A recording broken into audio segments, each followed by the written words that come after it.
kitchen. Today we are going to be doing some really fast and easy 30-minute meals for the typical mom life on the go. So today we're going to start with our appetizer, which is going to be our apple berry salsa.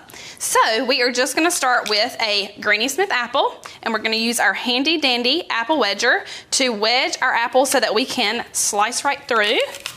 So you're going to have to put a little pressure, and then you're just going to kind of wiggle these to the top. And then we're going to put them in our manual food processor to chop these up really, really fine, like our typical salsas that you would probably make right in your home.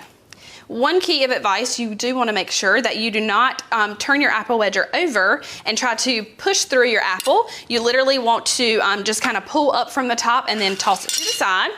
This is our manual food processor, which we are going to put the whole candy apple in here. We are not going to peel this one, but you can peel this if you would like. I'm going to get this little piece off right here. And then instead of you using a typical blender, you can use this handy dandy manual food processor.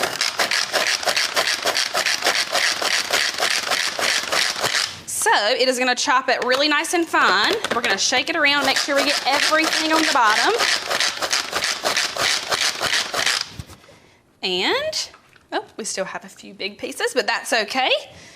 All right, and then we're gonna just put it in our bowl so that we can mix everything together. The good thing is your blade comes out. Anything with the Pampered Chef is super, super sharp, so you wanna be careful, everything that you use, and just toss it to the side. I do already have some, about a half a basket of strawberries that I've already chopped. So we're gonna go ahead and put those in here. Grab my handy mix and scraper here. And then the other ingredient is really, really simple. It's gonna be our kiwi. So we're gonna use our quick slice to kind of cut this up, kind of wiggle just like so, and it's gonna give you these really nice thin kiwi. We're gonna put this over back into our chopper. So our chopper is one of those things that it is very nice to take to our football games, tailgating. It's also gonna be, oh, let's go ahead and peel this one, and then we'll pop that in there too. So this peeler you can actually use on anything, russet potatoes, sweet potatoes, your kiwi, apples if you wanted to. It's just one of those universal peelers that you can use. Love, love kiwi in our kitchen. All right, let's grab this, it's getting really, really slippery. All right, so go ahead and cut that with our handy dandy tomato knife. And we're gonna pop that in. And then the key ingredient to making this really, really nice and flavorful is, of course, some brown sugar. So this is really good too on some bagels for the next morning. If you have a little bit left over from the night before, you can actually just toss it right on a toasted bagel and it is out the door you go. So we're gonna mix this up. So again, this is your one Granny Smith apple, about a half a basket of fresh strawberries, and then 2 kiwi. And then you're just gonna toss in about a tablespoon of brown sugar. So there we go. And then we're gonna mix this right up. The brown sugar is gonna create a little bit of juice for you. So then it will make it more a decadent salsa.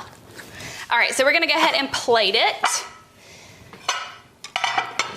Here we go. Nice color here.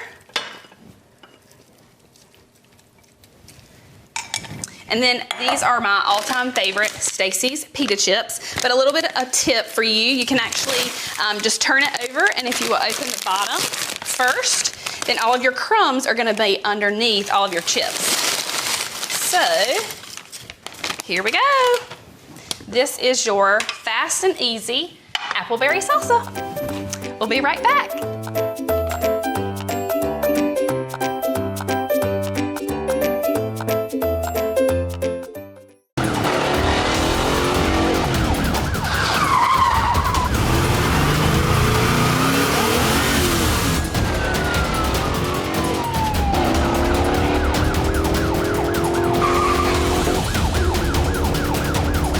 Sweetie, will you turn that down, please?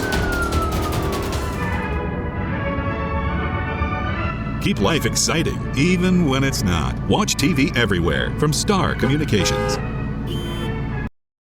Welcome back. So we are going to start working on our main entree, and this is one of our family favorites, and it is just a fancier way of cooking rice, but it is called risotto. So it's just a creamy based rice, an Italian rice that we like to cook in our home, and we're just going to start with kind of your main, your base to the risotto. So we're going to start with the base, and then we'll do some add-ins at the very end when everything's finished cooking, and you can change this up a multiple of different ways. So we're going to start with just one onion, and I do have a rather large onion here. I'm probably not going to use the whole thing, but about half of this large onion is what we are going to chop up first. Now, I typically like to do an onion very, very, very fine, and then that just helps it cook a little faster, and for those that you're just trying to sneak that onion in and not let them know that there is even any onion in the recipe. So we're going to cut this up into wedges, pop it in our manual food processor, and chop it up really, really fine.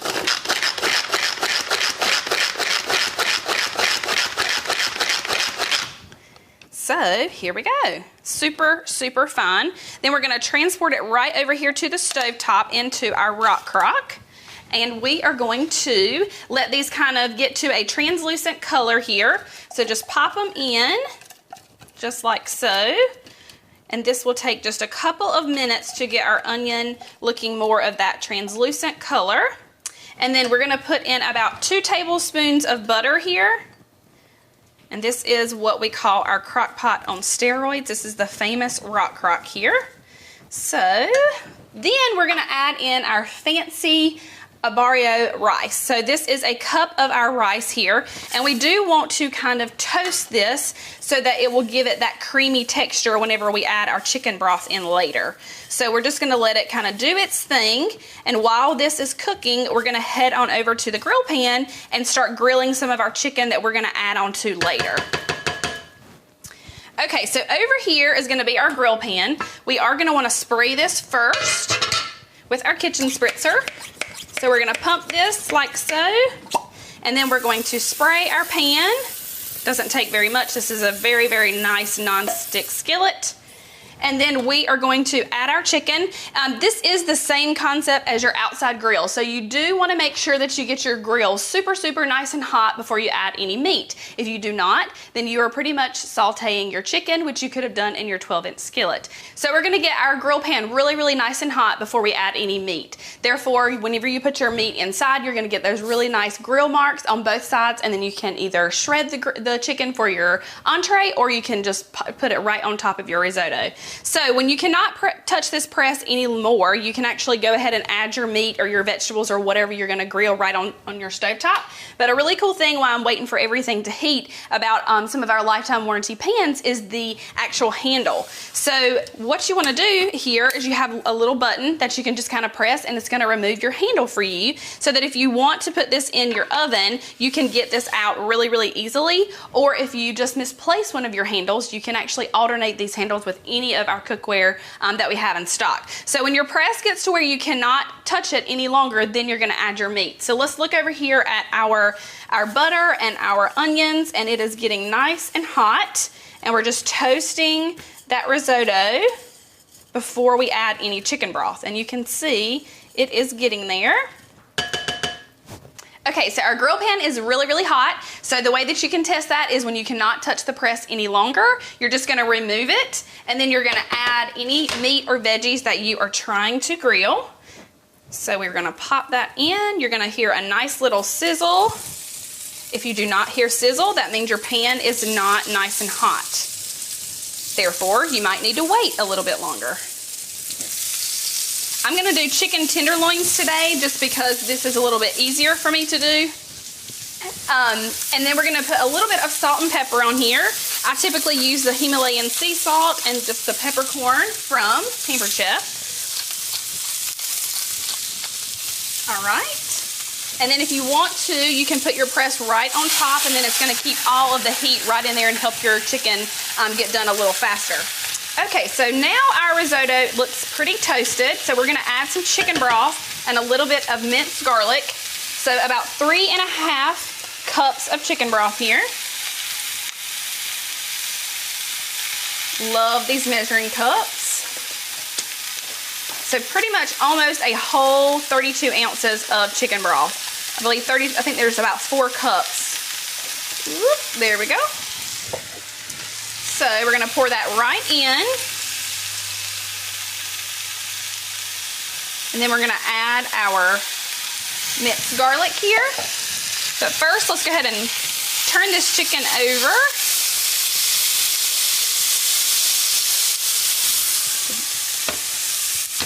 And you can see our really, really beautiful grill marks here. Tenderloins are just a little easier when you have kind of a smaller dish, or if you're not trying to have the chicken be the main course, you might want to use some tenderloins to kind of just top your dish with. So we've got our really pretty grill marks here. We're gonna put our lid right back on, and they're almost finished. Now we are going to stir up our risotto and get it ready for the microwave. And remember, if you've ever cooked risotto before, it takes almost 40 minutes on the stovetop to actually get this risotto really, really nice and creamy. So with the rock crock, you're actually just gonna pop it in the microwave for about 14 minutes, and you are gonna have a very nice risotto. So we're gonna press our garlic right in, get my little brush out here, and knock your garlic inside. The key to this is fresh. So you want to mince your own garlic, and you want to use fresh ingredients. We're gonna do about 3 of our garlic here. If you do not own a garlic press, you need to invest in one. So you put the whole clove of garlic in there. You do not have to peel it or anything, and press it right into your dish.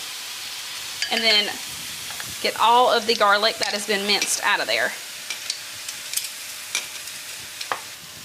Okay, so we've got our 3 cloves of garlic right in. Again, we're gonna pop this in the microwave so that there's no stirring. So this is called our no stir risotto.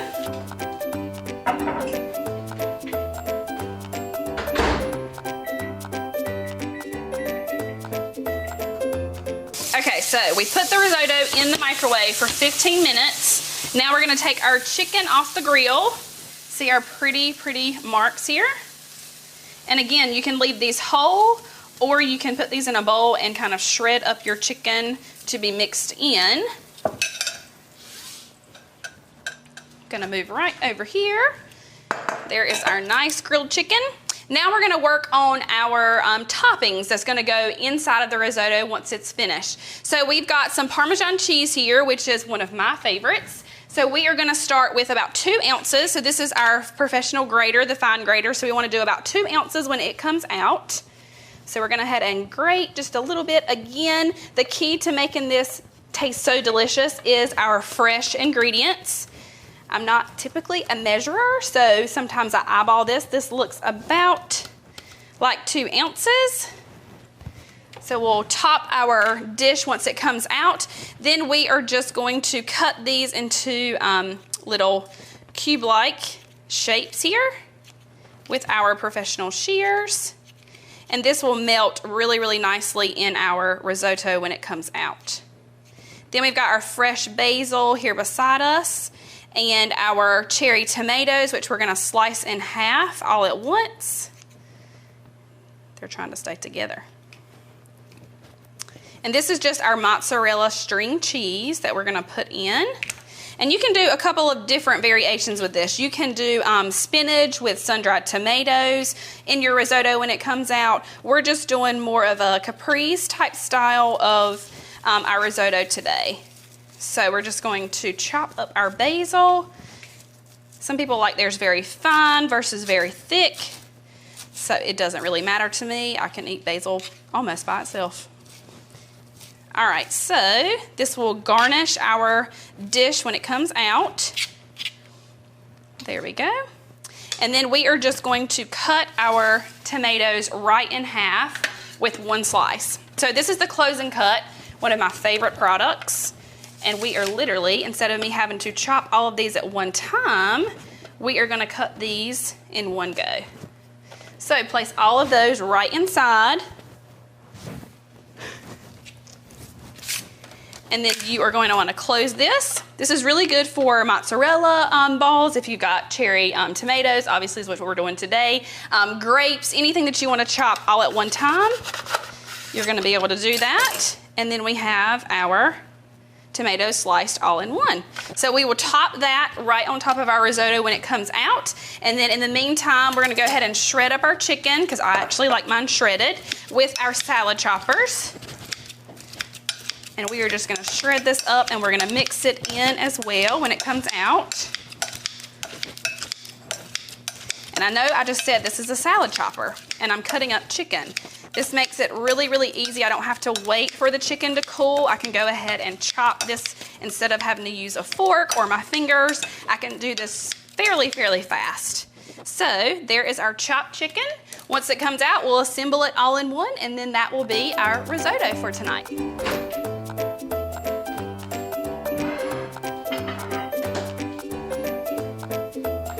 Okay, we're back with our risotto. So like I was telling you earlier, we actually, instead of us putting this on the stovetop and having to continuously keep this stirred for 45 minutes, who has that time? No one. We actually pop this in the microwave in our Pampered Chef Rock Crock. This is our 4-quart Dutch oven style, and we literally did this in 15 minutes, and we're gonna have the most decadent, creamiest risotto that you're gonna see. So now that we have the base, this is gonna, you can really do any type of spinach with your sun-dried tomatoes with chicken. Today, of course, we're doing that caprese style, so that's gonna be our fresh basil. So we're gonna go ahead and add that in. Our stringed mozzarella cheese, which is gonna melt on its own in here. And then we're gonna add in our 2 ounces of Parmesan, which is gonna give it that really, really nice, strong flavor. And then our cherry tomatoes, which we have already sliced, and then our chicken at the very end. So here goes our Parmesan. Spread that out. And again, this is all going to melt. All right, here is our chicken that we've already chopped up. You can leave those chicken tenderloins whole, or you can shred it up. All right, so then let's put in our cherry tomatoes. This makes a very colorful dish. You got all your colors right in here. All right, now let's mix this up.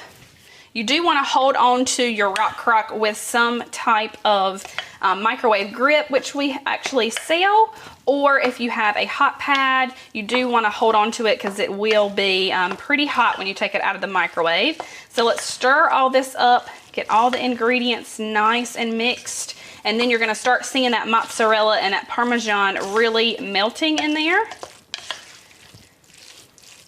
And then it is ready to serve.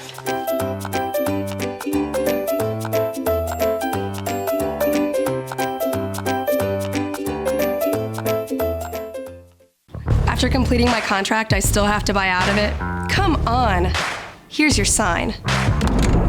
Switch to the sign that's keeping home secure and customers happy all over the area. Security from Star Communications. We pride ourselves on fair pricing and quick, friendly service every time.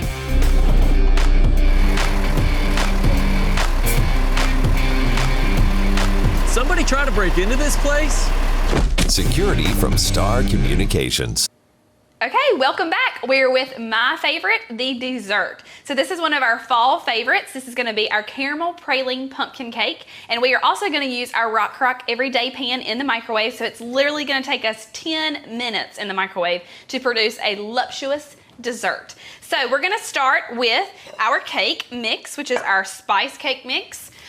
Typically, if you were gonna do just a regular cake mix, you are gonna wanna follow the back of the instructions, which would be your cup of water, your 3 eggs, your vegetable oil. But today we're doing it a little bit differently. We're making it more of a pumpkin version. So we're gonna incorporate our pumpkin, our pure pumpkin, and then 1 egg. But typically, if you're gonna use our cake mix or a cake mix in the Rock Crock, you are gonna wanna follow the box instructions. So let's go ahead with our spice cake mix. Pop it in our classic batter bowl here.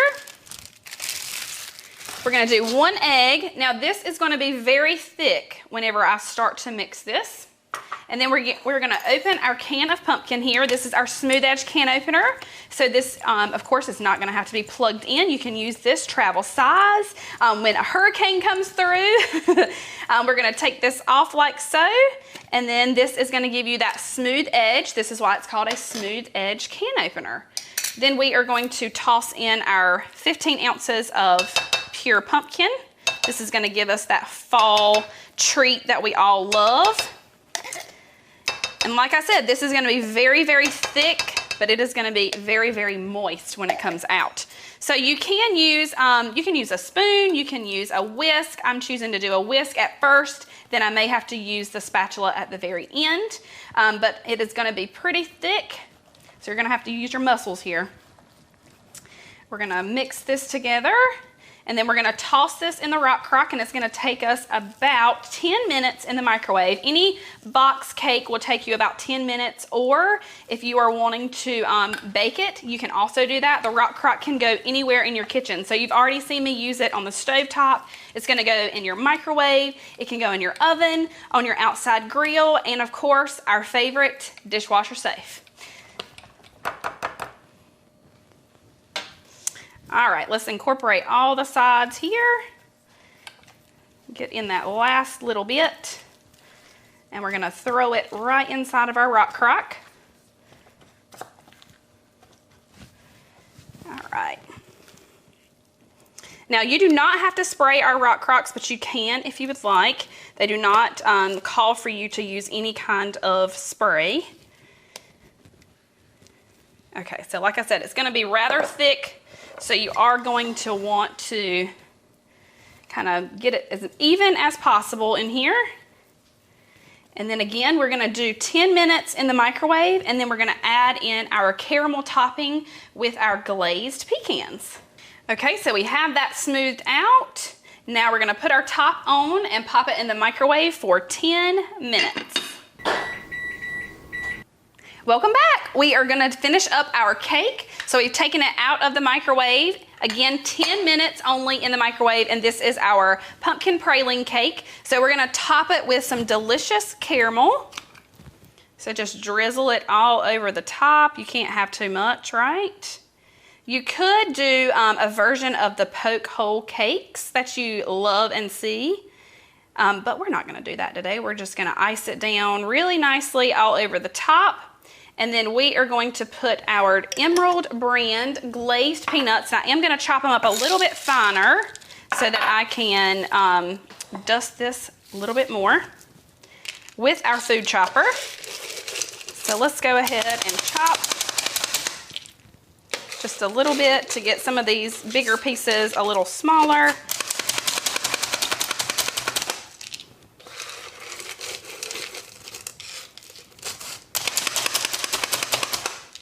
All right, last little bit here.